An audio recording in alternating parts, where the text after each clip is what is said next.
Started now. I'd like to welcome everybody to the first statewide forum on American Indian Health Equity that is sponsored by the Division of Environmental Health Sciences and the University of Minnesota School of Public Health. This is a very exciting day for us, and we're really thrilled to have such a great turnout. This where we're focusing on our Red Dress Day, representing missing and murdered American Indian women and girls. Before I get any further in this, I do want to recognize two people that really helped us really pull this together. Two of our public health students, J. Dave Kolkata and Julie Tagaye, were really the reasons this was able to be pulled off. My name is Bruce Alexander. I'm the professor and head of the Division of Environmental Health Sciences.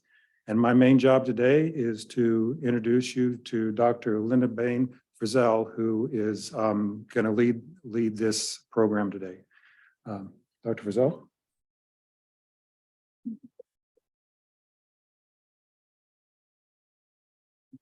Thank you, Dr. Alexander. I am truly humbled. Whenever I heard the number of people that had been registered, it almost made me emotional. Of course, if you wear a mask, you can be emotional and nobody ever know. But I still have had COVID, and as an elder, I'm very protective of that. So if it muffles, I can remove it whenever I'm talking. But I just have a little bit to do an introduction on.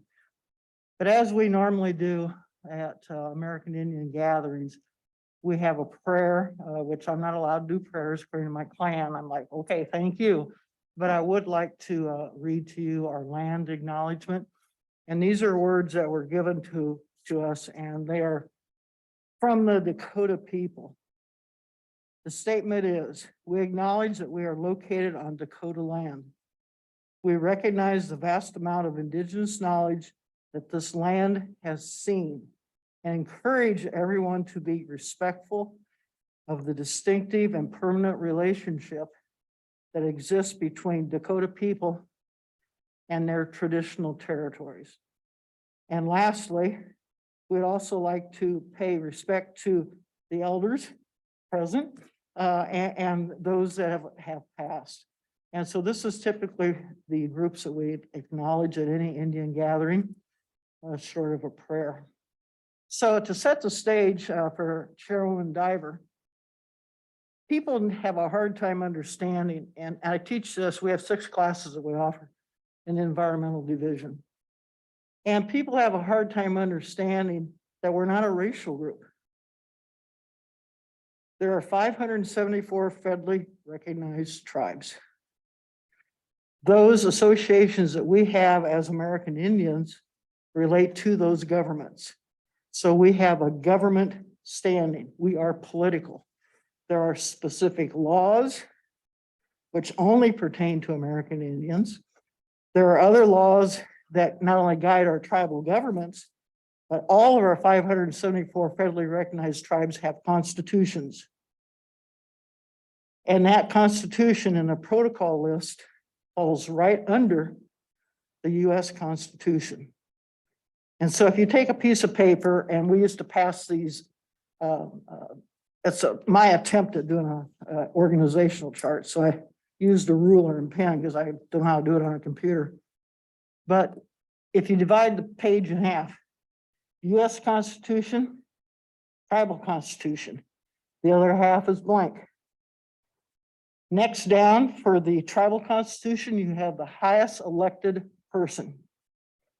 In this state, they're mostly chair people, including Chairwoman Diver.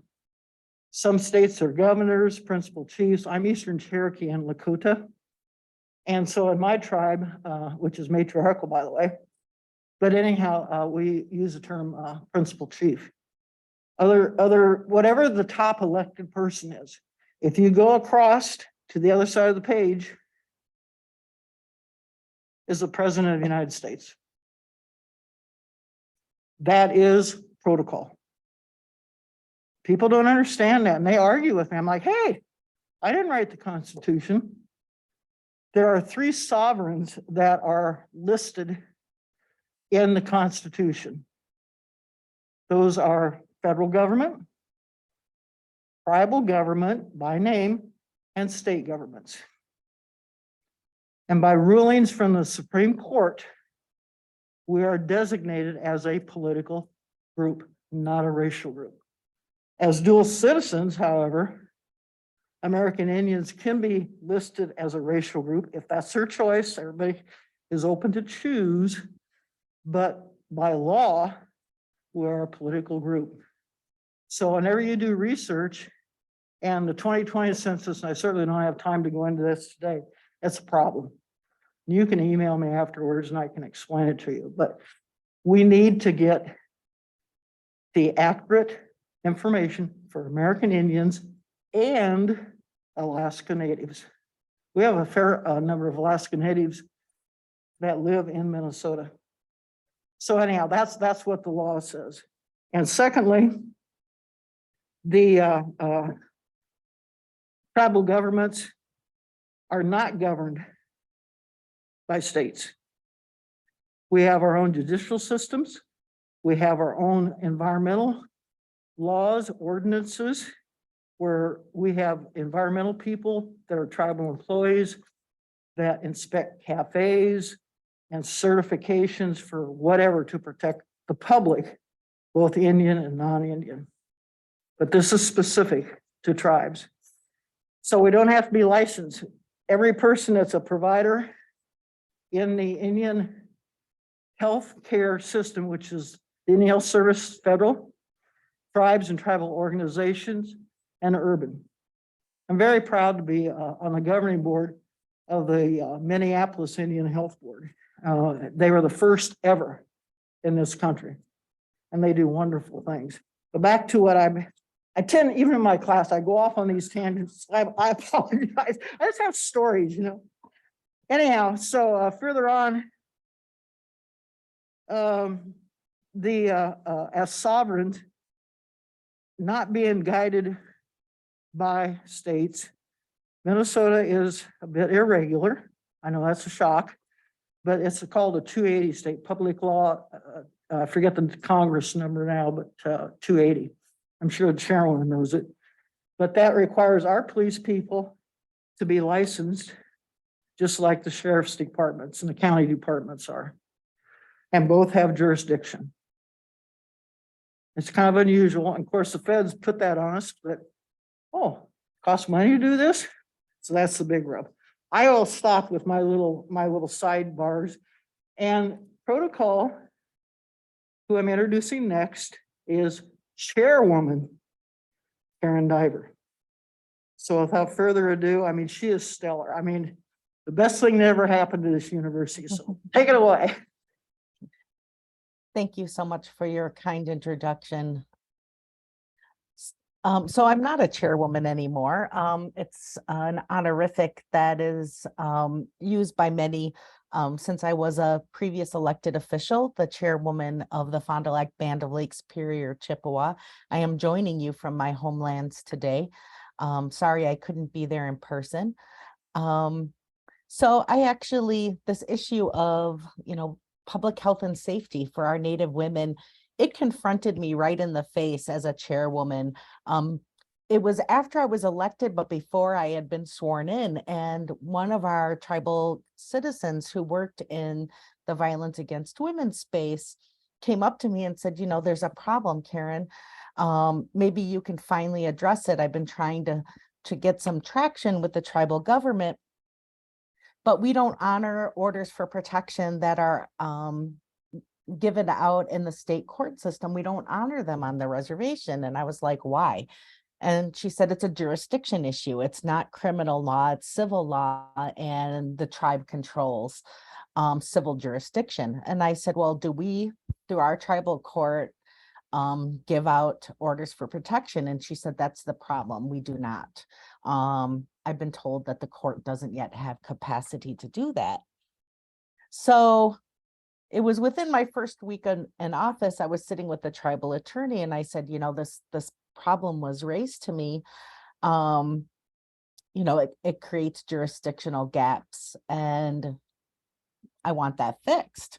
And he said, and he started on this long diatribe about tribal sovereignty and how we can't defer our tribal sovereignty to other jurisdictions where we have governmental authority. And I just looked him in the eye and I said, what good is our governmental authority and our sovereignty when it puts our women at risk and brings trauma into our community? It's a public health threat. It's certainly a public safety threat. And when you demoralize women and girls in a community, that is the way that they keep us oppressed. So at that, I told him we were no longer having a conversation, that I was giving him direction, figure it out. And he took the challenge and took it pretty well. I was the first woman chair of Fond du Lac, and it was as easy as Fond du Lac passing an ordinance where we gave full faith and credit to other jurisdictions' protection order, and we closed that loophole on the reservation. That was mid 2000s. Over time in my role as a tribal chairperson, you just saw and heard of more and more instances, and had been on a board that helped get a shelter started with culturally responsive care out of Duluth for those fleeing violence. But I also knew that historical and ongoing trauma creates vulnerability in a community, our community, where it puts our women more at risk. Tons of external factors, the fetishizing of Native women in a dehumanizing way, which just leads to victimhood. I remember also, I'll get back to this story. Anyway, so I also served in the Obama administration as an advisor. And right after that, around the same time, we started getting some of the first statistics about what does violence against Indian women look like. And there had been tribal activists for years. The Violence Against Women Act had provisions for around Native communities and giving some of that jurisdiction back to tribes and closing some of those loopholes, but it was clearly not enough. And we started seeing these statistics come out of the Urban Indian Health Institute, where the third leading cause of death for Native American women in the 10 to 24-year-old range was homicide, third leading cause. Murder rates 10 times the national average. That statistic coming out of the Department of Justice. The National Institute of Justice says that more than 4 in 5 Native women, actually 84%, will experience a violence in their lifetime, with over half of Native women experiencing sexual violence. And that less than half of them end up getting reported to the police. Dr. Frizzell mentioned the jurisdictional issues in Public Law 280, which gives state criminal jurisdiction in certain states to the state system. But then you have these gaps across Indian country, that's a legal term, where there's still federal jurisdiction and no state jurisdiction, and you have to rely on Bureau of Indian Affairs, police,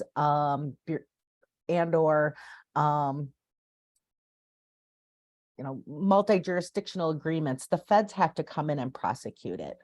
And the fact of the matter is Department of Justice doesn't have the capacity or the will in many cases to prioritize sexual assault and physical assault in Indian country against Native women.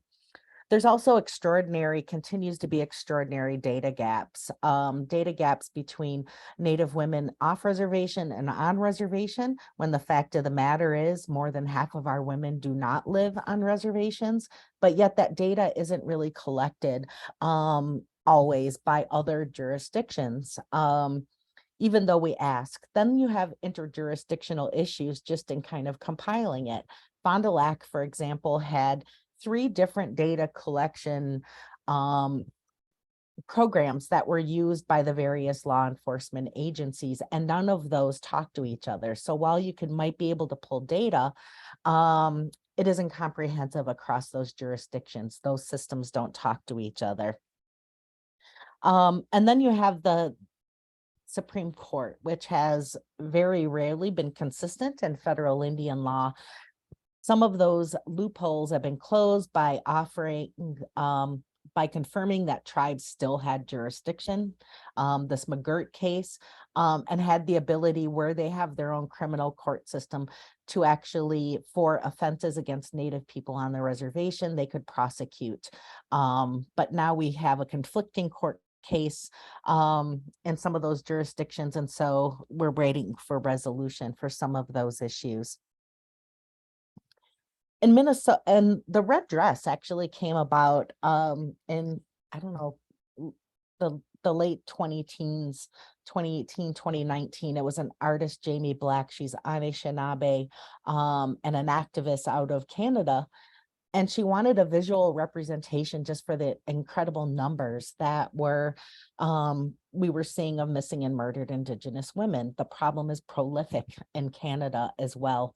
And that symbolization spread here to the United States because, of course, you know, the effects of ongoing settler colonialism, institutional racism, and all of those other factors are the same in both of our countries.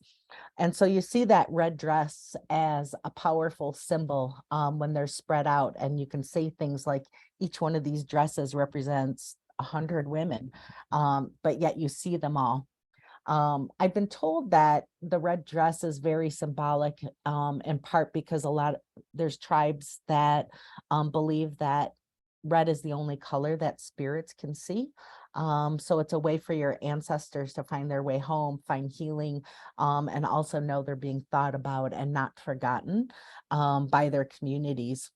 So in that sense, it's healing between us who are grieving and recognizing these injustices and the ones that have been victims. We saw that representation matters in a couple different ways, and I'm so glad that Representative Ruth Buffalo is there because I just admire her leadership so much. Sorry, I'm not there to give you a hug, Ruth.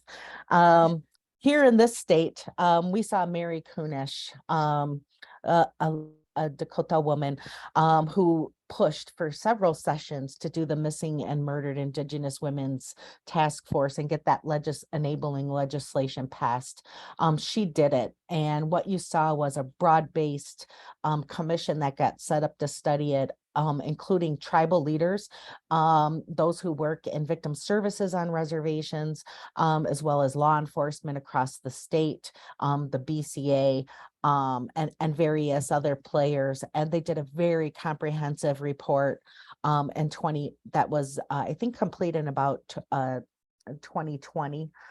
This legislation was in 2019, and it called for, among other things, the creation of a state office for missing and murdered Indigenous women and girls. And they named their first director in July 2022, Julie Rudy, who is retired from, I believe, Hennepin County? No, Ramsey County, but was a St. Paul police officer.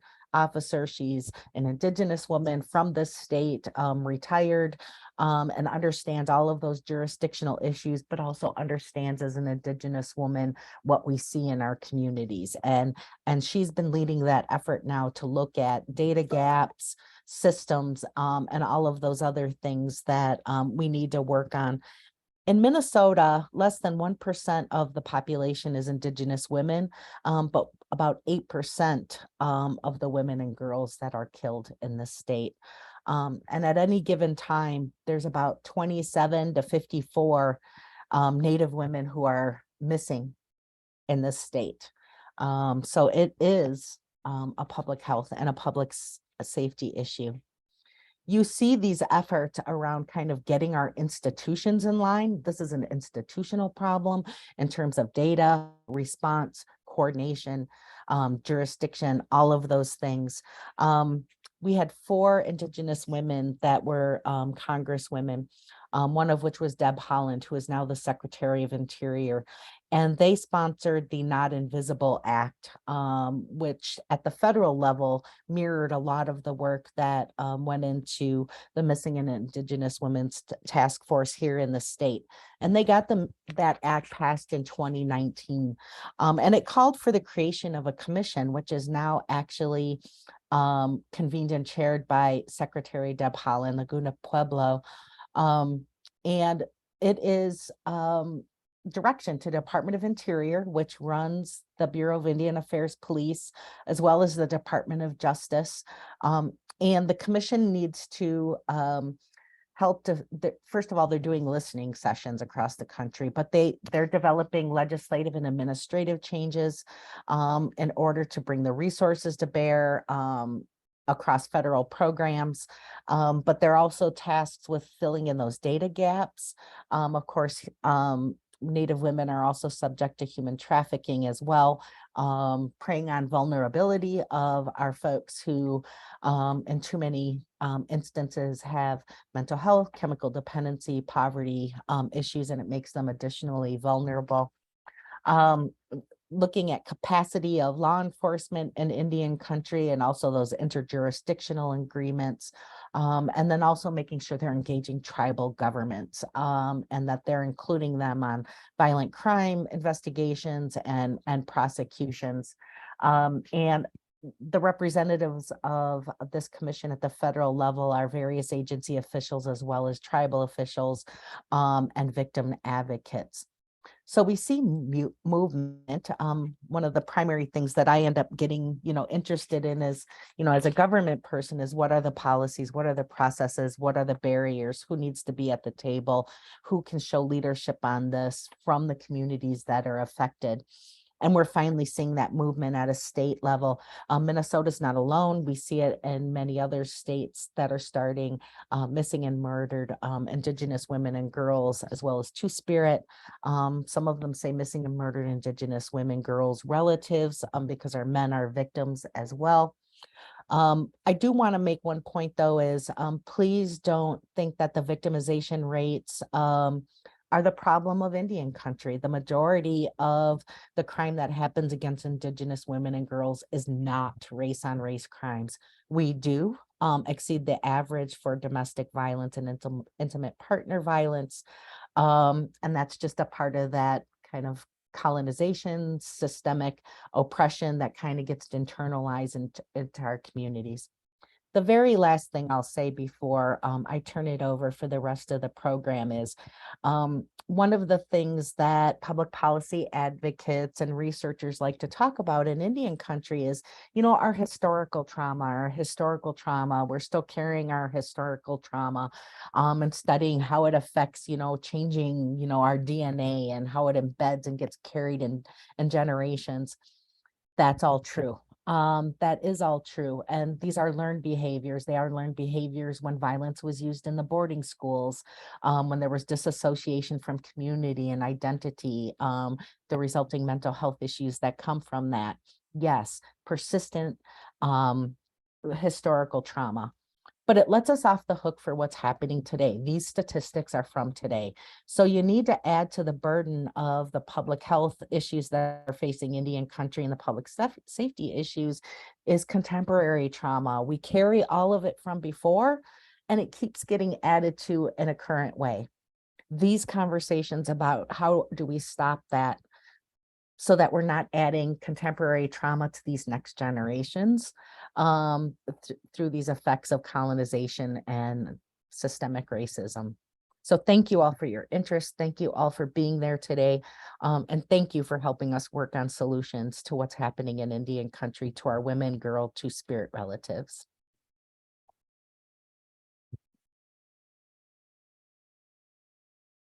Thank you, Chairwoman. I really appreciate that. And I have to apologize. I haven't been emotional for years, seriously. But seeing everybody here today, seeing students that I've only seen online, and just the sheer number is like, woo, have overwhelmed me. Well, I'm back normal now, so rest assured. But Chairwoman Diver, I mean, that was right on track. And before I introduce Representative Buffalo, I will share a story. And I've seen this happen once firsthand, first person. and I've gathered many stories and did a little mini publication on it. But oftentimes for our American Indian women and our First Nations women up in Canada, whenever there's a crime committed against an Indigenous woman, the law enforcement will ask the perpetrator, like, well, what did you do that for? And the one I heard in person was, well, what's the problem? It's only an Indian woman. Now that puts fire in my gut. And that's why, you know, that I'm so grateful for everybody that's attending here today, because that's what it's going to take. And we need to work and figure out, we don't want pity, but there's an Indian woman that went missing yesterday morning. I saw it on the news. And so I was going to follow up this morning. I was in St. Paul, I believe. I truly don't recall which the Twin Cities sides it was, but I'm like, well, there's a problem. So anyhow, without further ado, Representative Ruth Buffalo, I've known her for a number of years, and she is previously a representative to the legislature in the state of North Dakota. And I'm very proud to say, and boast just a tiny bit, a former student. So I didn't kill you all off.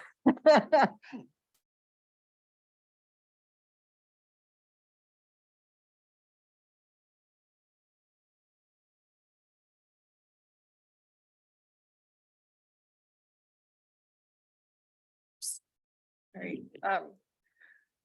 Mods thank you for the beautiful introduction, Dr. Frizzell. It's an honor to be here with you and to share this space with you. Yeah, and also just want to follow our protocol and introduce myself in the Hiradza language. Niroshadzi nakbaga o madashi mia adesheds ma basigids madzigidads nakbaga o, because we know that when a language is lost, a nation is also lost as well. So there's a big sense of urgency to save our language, and honored to be here and to share a few words on some of the work that we've done in North Dakota. I am a former state representative, and so still very busy in doing a lot of the work on the ground that we had previously started in 2017. So when I was a student of Dr. Linda Frizzell's at North Dakota State University in the public health program, learned so much from her in the class, in particular case studies of American Indian public health. And I carry a lot of that with me today and in examining and looking at issues and solutions in a comprehensive way or with a comprehensive lens.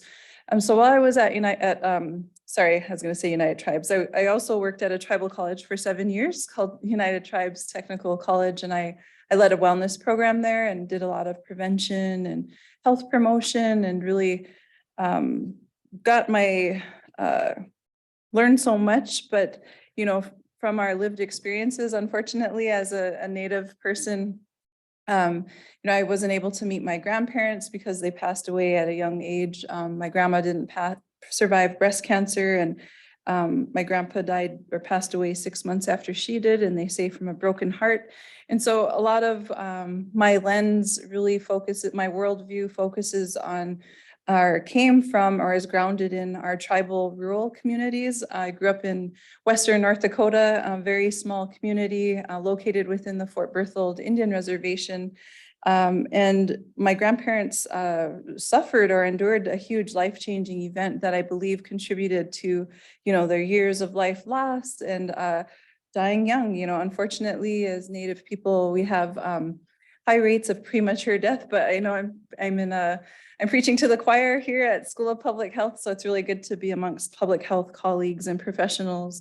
So the common theme or thread that has been evident or strong throughout my life's work is prevention, trying to prevent further lives from being lost, trying to prevent further tragedies from occurring. And so while I was at NDSU, we as graduate students or graduate assistant students, we helped with a number of programming and projects. And one of them in particular was This event led by Sing Our Rivers Red, and being located geographically right on the Red River, which is on the eastern border of North Dakota and Minnesota. So Fargo, Moorhead area is where I currently live in South Fargo. But a lot of history with the Red River. It's one of 2 rivers that flow north into Canada. And so at that time, prior to even coming to NDSU, I remember at that time in the news, there was a young Indigenous woman, a First Nations girl that had gone missing in Winnipeg. And that's just straight north of Fargo on the Red River. And so we saw what was happening there, and that's when we saw, more of a social media presence with the emblem of a not invisible, or it simplified being invisible. And so, as the previous speakers have stated, oftentimes as Native people, native to these lands, the original inhabitants of these lands that we stand on today, sadly, we are still invisible within our own homelands. And it's a tough thing to swallow as a mom. And it's hard not to get emotional too, because it's such a heavy topic, but I brought my water.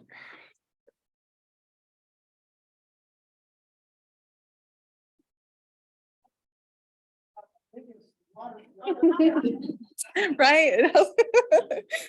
Yeah, my husband has a tinier one, but I won't say what he calls it. But he's always like, yeah, compared to your giant gallon jug, 64 ounces.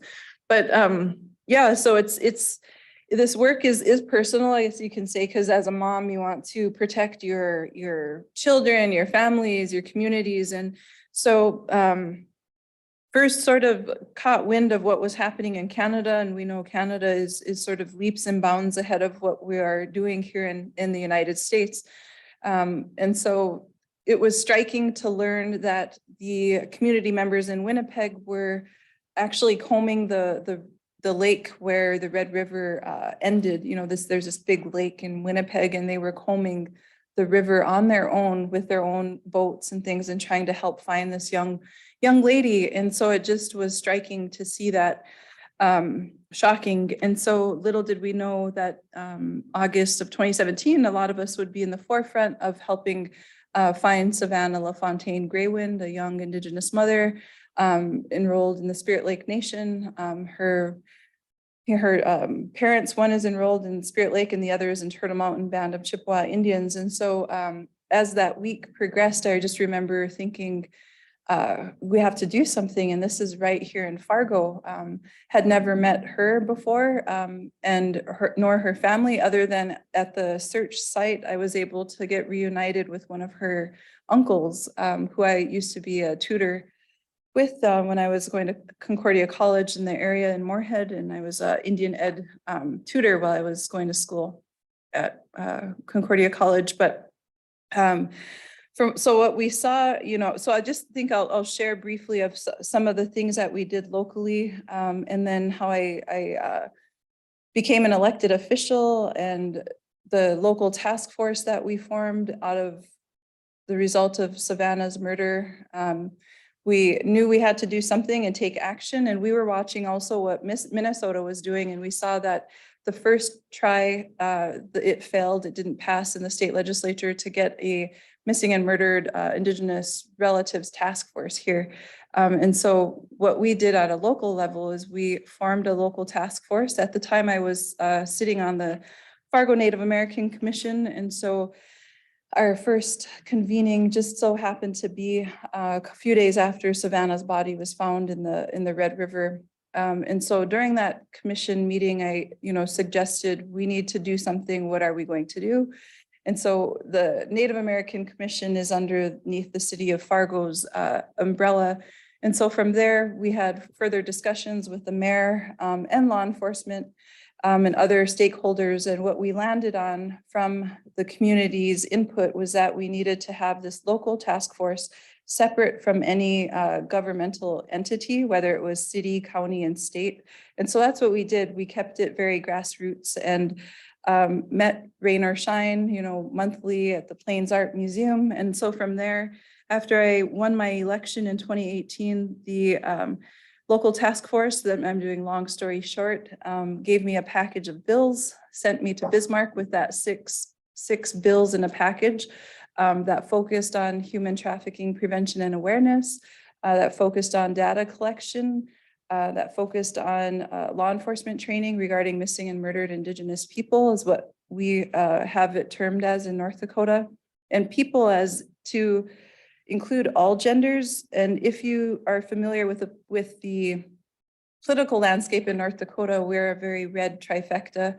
And so previous efforts to recognize and get the LGBTQIA plus population and our Two-Spirit population, there was so many pieces of legislation that died to protect everyone in our state. And so I don't know that North Dakota realized what a progressive thing they did by allowing us to pass, or we were successful in passing this law, including people, which is all genders. And so 6 of those bills all passed into law.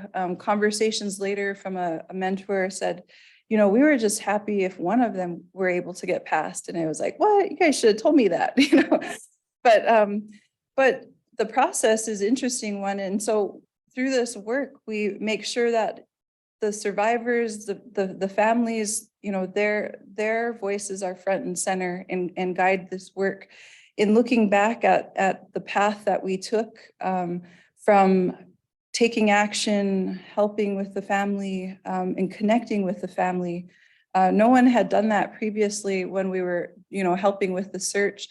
We said, well, does the family know? The family was kind of off at the baseball dugout, watching us, all the searchers from afar. And I said, has anybody talked to the family yet? And they said, no, we haven't. And so reached out to them, got connected and shared updates on where we were searching and, asking for their input. So really building, those connections or relationships, and not forgetting about the families, it has to stay front and center.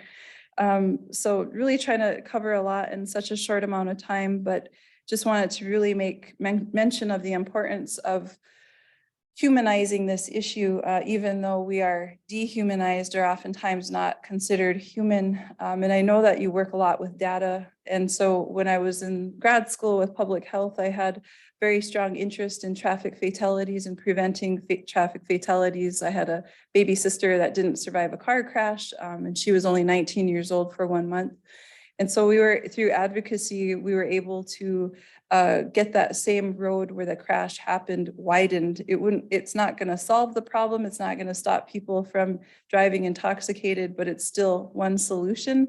And so just learned through that process of like how to do an elevator speech. I had attended a Women's Leadership Institute program free of charge in the area that really exposed us to the gaps within different systems, including the political system. And so when I was studying public health, one thing that really opened my eyes more, or key takeaway in grad school, one of the lecturers said, poor health is a result of poor policy.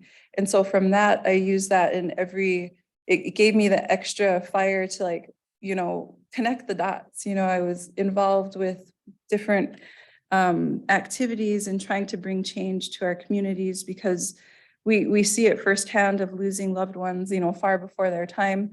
And if we can prevent further tragedies and further lives from loss, then we should really work at continuing those efforts. And so in the political realm there, poor health is a result of poor policy, dove deeper and looked at the representation and thought, well, who's behind the table? Who is making these policies?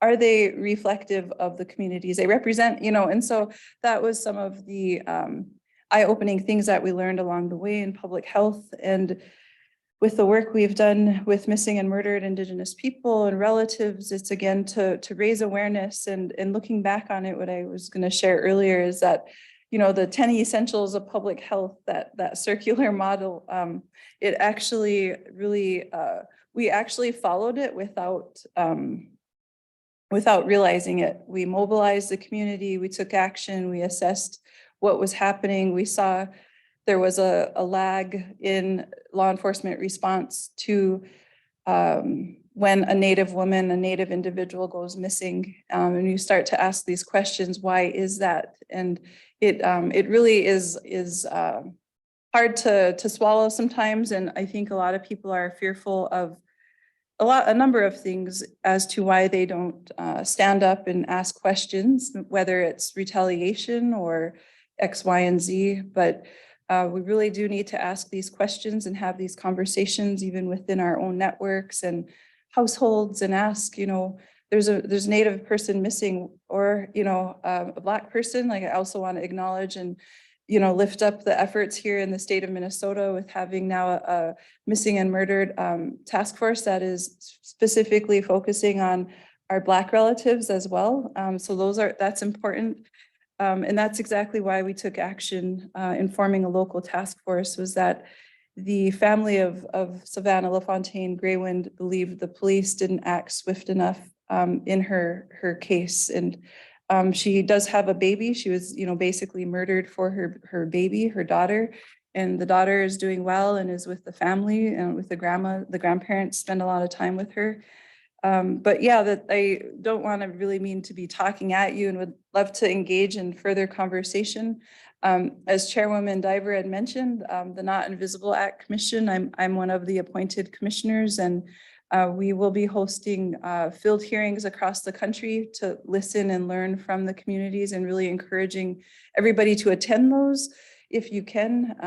And so it's been a good experience where the commission is comprised. It's the broadest commission to date that the Department of Interior or US federal government has put in place. And it's the largest commission with non-federal people in there. So I'm representing First Nations Women's Alliance, a nonprofit that helps people who've experienced domestic violence and sexual assault. And the organization is based out of Devil's Lake. And so we're also expanding our scope to do more prevention work of human trafficking and missing and murdered Indigenous relatives and people's cases. When the pandemic happened, unfortunately, human trafficking is one area that did not slow down. It stayed pretty steady, surprisingly. And to this day, in the Fargo-Moorhead metro area, our Native population is overrepresented in the unhoused population. I mean, we're overrepresented in other different areas as well. It's sad and depressing, news to share, but it's the facts, and we need to change it. And so unfortunately, our unhoused relatives are continuously being targeted for human and sex trafficking. And one thing to note is that often it doesn't get mentioned very much, but when that lady, Brooke Cruz, came down from the upstairs apartment in the Graywinds apartment building, and she went down to the apartment that Savannah was staying in, it was her parents' apartment. She tricked her into saying, I'll give you $20 if you come upstairs and model this dress for me. I'm doing a sewing project. $20, she offered to a 8 months pregnant mom who was a working mom. She was a very hard worker, had strong work ethic, was working at a local nursing home, saving up in the preparation for her baby to come. And so she agreed, and she, for $20, and that's heartbreaking. And so that's something that we see firsthand in Fargo-Moorhead, is if someone comes to us and asks for help in good faith, not to enable, but I'd rather give someone $5, even $10, $15, if it's gonna help keep them safe and provide a meal, or even just provide a meal. So there's a lot of undercurring themes in this work, and a lot of it, it gets heavy, but we do need to still keep speaking, and there's so much work that needs to be done. I'm learning so much in the Not Invisible Act Commission of the huge gaps that we see and that we know of, but to hear of it directly from even the powers that be within Department of Justice, how there is a lack of funding specifically for this issue, and why is that? There needs to be more attention shined on this, and more resources. I'll share real quickly in closing. It was a struggle to get our missing persons database up and running. It had a one-time fiscal note of $75,000, and it got dropped on the Senate Senate appropriations side. So it passed into law without funding. Well, that basically meant without funding, it just sat there. As a new legislator at that time, North Dakota, we serve 4 years, 4-year terms, and we meet every other year. So you get 2 legislative sessions within 1 4-year term. And so when I came in my first session, I mean, I introduced, I think, 8 bills. And I felt like we had to play catch up, you know, try to get caught up with the rest of the world. And so lots of work that needs to be done and to continue. And we can't do it alone. We need allies. We need people who will help share this message of the urgency that we need. You know, I have four children that I'm constantly making sure they are aware of their surroundings and not to live in fear, but it's our reality to be aware of your surroundings and things along those lines. But so back to this missing persons database, it passed into law without funding. And so finally, we were able to get it fully funded off of federal dollars through the America Rescue Plan Act dollars, the ARPA fund dollars, and that's a long story short. But so now we have a missing persons database in North Dakota, and they have data collected to date of 80 to 85 people missing currently, and the majority is Native American. So I'm so thankful for Chairwoman Diver sharing all of the statistics previously, because, you know, statistics are very important. And then, as you know, as public health professionals, that the statistics were more than a number. You know, those are humans, those are families who will be affected for future generations. So I guess I'll close there, and I'll be here for further questions and remarks. And so Madzigirads, I have to hop to a different Zoom and talk to the North Dakota Nurses Association. So apologies. Madzigirads.